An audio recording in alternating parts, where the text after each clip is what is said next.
சென்னையில் இரண்டாம் கட்ட மெட்ரோ ரயில் பணிகளுக்காக ராதாகிருஷ்ணன் சாலையில் உள்ள அஜந்தா மேம்பாலத்தை இடிக்கும் பணி தொடங்கியுள்ளது. 63,000 கோடி ரூபாய் மதிப்பிலான சென்னை மெட்ரோ ரயில் இரண்டாம் கட்ட திட்டத்தில் 116 கிலோமீட்டரில் 3 வழித்தடங்கள் அமைய உள்ளன. அதற்கான பணிகள் விறுவிறுப்பாக நடைபெற்று வருகின்றன.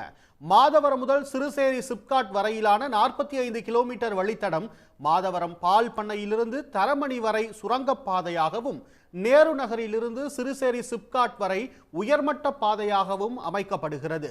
இந்த வழித்தடத்தில் மயிலாப்பூர் ராதாகிருஷ்ணன் சாலையில் உள்ள அஜந்தா மேம்பாலமும் அடையாறு சிக்னல் மேம்பாலமும் அமைந்துள்ள இடத்தில் மெட்ரோ ரயில் நிலையங்கள் வர உள்ளன. அதனால் இரு பாலங்களும் மெட்ரோ பணிகளுக்காக இடிக்கப்படும் என அறிவிக்கப்பட்டிருந்தது. அதன்படி முதற்கட்டமாக அஜந்தா மேம்பாலத்தை இடிக்கும் பணி தொடங்கியுள்ளது.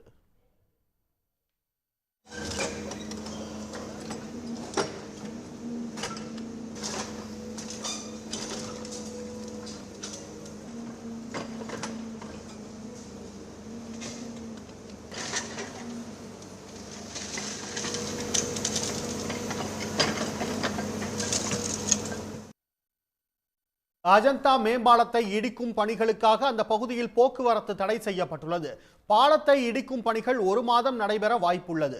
சென்னை மெட்ரோ ரயில் திட்டத்தை பொறுத்தவரை அதன் முதல் கட்டத்தில் 54 கிலோமீட்டர் தொலைவுக்கு 2 வழித்தடங்கள் அமைக்கப்பட்டு 2015ஆம் ஆண்டு முதல் ரயில்கள் இயக்கப்பட்டு வருகின்றன. அதில் நாள் ஒன்றுக்கு 3 லட்சத்துக்கும் அதிகமானோரும் மாதந்தோறும் சுமார் 1 கோடி என்ற அளவிலும் மக்கள் பயணம் செய்து வருகின்றனர்.